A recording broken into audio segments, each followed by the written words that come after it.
Hey, what's up, YouTube? It's WK Dad. Playing a good friend of mine.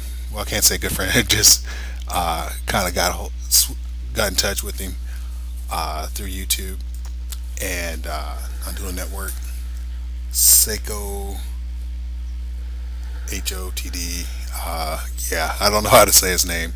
This is going to be kind of awkward because he actually recorded the duel from his perspective and then he sent me the files. So I'm going to try to narrate over the duels from his perspective. I don't know how this is going to turn out, but we'll have some fun with it. It's actually going to be best of five. I'm not sure. I don't remember who went first. I'm pretty sure. Pretty sure. I think. Okay, so I guess I go first. Start off with Sylvan Charity.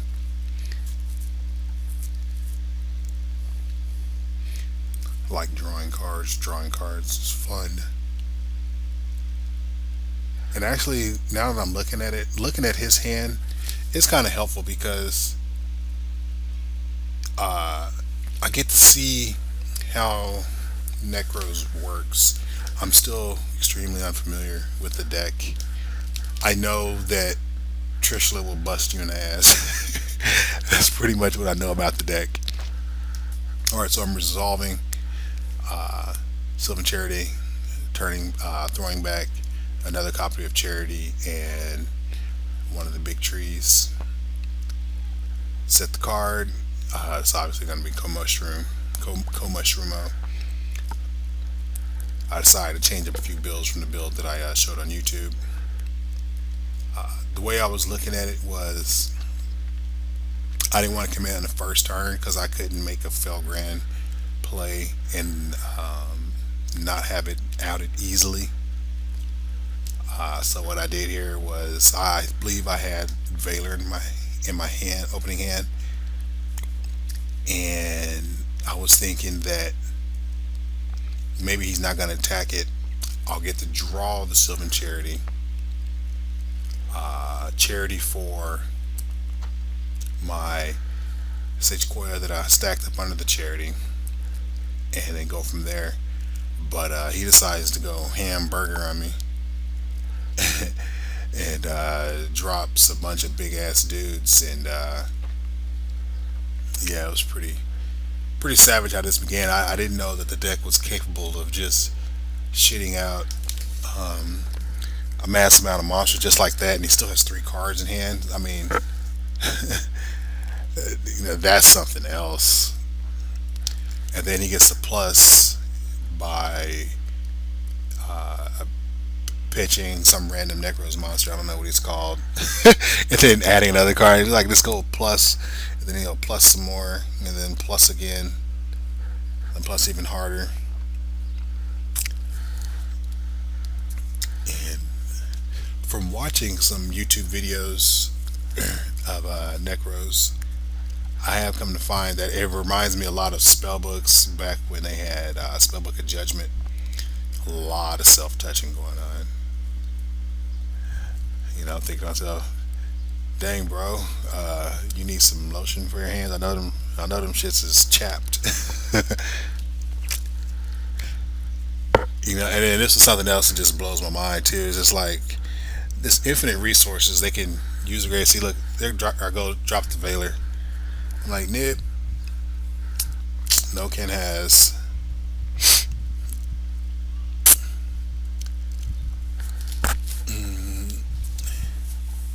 Yep. The Valor's mainly for Trishula. I'm just like, oh god, anything but Trishula. And so that's what I saved the Valor for. Here I was thinking he was going to go on a Dweller, and then looking at his extra deck, he runs it in the Vovel Chain. I was deathly afraid of Genlock after this. And this deck can freaking ritual summon from the grave, from like the hand.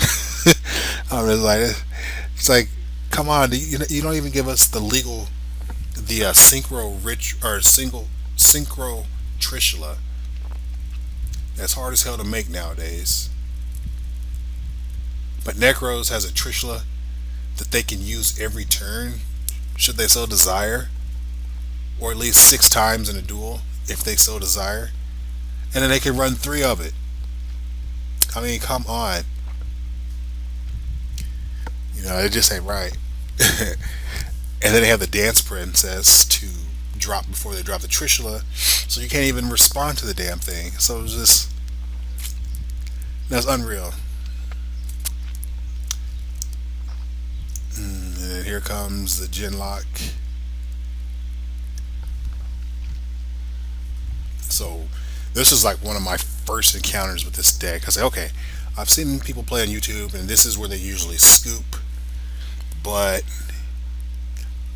after watching countless duels, I changed up a lot of my deck. I'll have to do a new deck video, deck profile, show you a lot of the changes that I've made. Because like I said, Sylvans is fun for me, and I don't mind losing. I don't mind losing so long as I'm having fun playing my deck. What I do not like is losing because I just couldn't play Yu-Gi-Oh, and that frustrates me.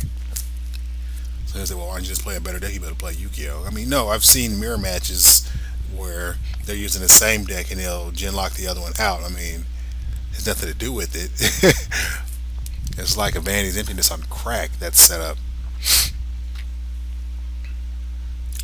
And random private chat.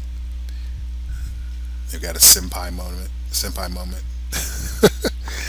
Senpai even noticed me. Here I am thinking about what I'm doing. Excuse my sniffles. It's starting to get warm here in Phoenix, and this heat and dust and stuff just plays havoc with my sinuses. A lot of you guys think I'm sick when you hear me talking. It's really just my sinuses have me sounding all nasal. Come on, Dub K, you can think faster than this. I almost had this sped up like 1.25 faster, however it's called. But now I'm just gonna throw the dark hole in the grave. I'm not even gonna play it. Alright, I just threw the Regeki in the grave. Like I throw the fire blossom in the grave. Like get some, bitch. Oh shit. And that was just out of frustration, not out of arrogance. It was just out of frustration. I'm like, how do you generate just random advantage? Oh yeah, this play here, just like for time's sake.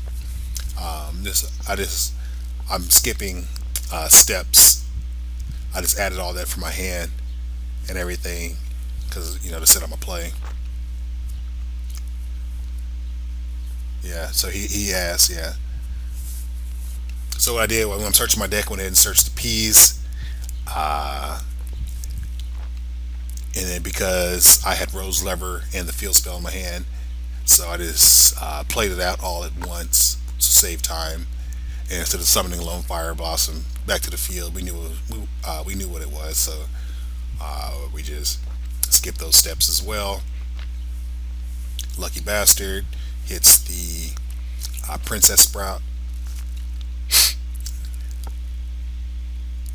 Push for damage. I was thinking that he had a Valkyrius or Valkyrie thingy, and I'm like, ugh.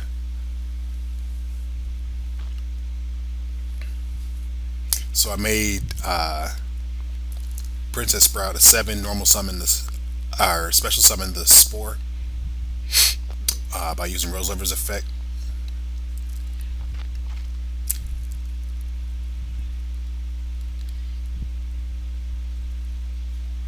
And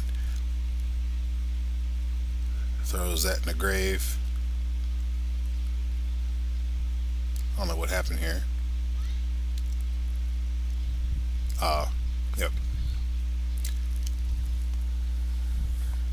So now I can dodge Valkyrius, and I push for game. So I thought, but I forgot I played Upstart.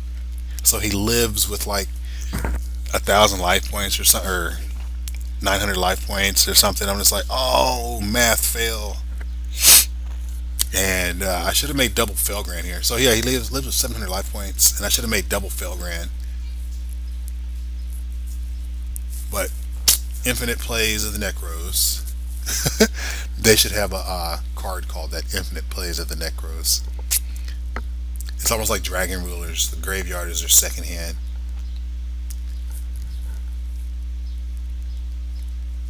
Like so retarded. Brio's a warrior. You can just ah. Talk about sheer frustration. I mean, after I kill the Trishula, he can Trishula me again from the grave, bait my big guy. Oh my god, I can't think. Trishula from the grave. Um, all right, what's going on here? Look at this. So he draws two for turn, and now he ends up with like five cards. I mean, it's it's so ridiculous. It's so unnecessary. So yeah, now he puts the big ass 2900 attack Valkyrius on the field. So now he can easily run over my Felgrand. I thought he was gonna like try to bring back Trishula. Oh yeah, he gets Trishula. Another yeah, he runs two Trishula guys. Just so you know. So you can Trishula my Felgrand to bait it, and then you could potentially drop Brio and then bounce my shit. I'm just like, oh my god, this game. Oh, why? Drops Brio, so he base the effect. I'm just like, stop it.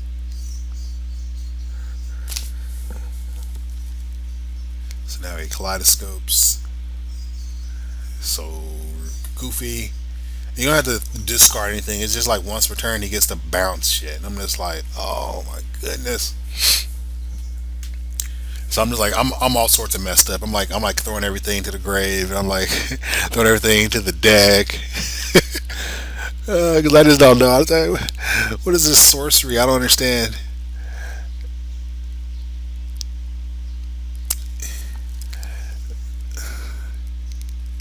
Yeah, my hermit tree randomly disappeared. I just thought everything goes back to the deck. But yeah, I pretty much scoop here because I have no idea what I'm doing. So it's just time to dig to my side deck hardcore. We'll put up game two soon, guys. Dub K Dad and I'm out.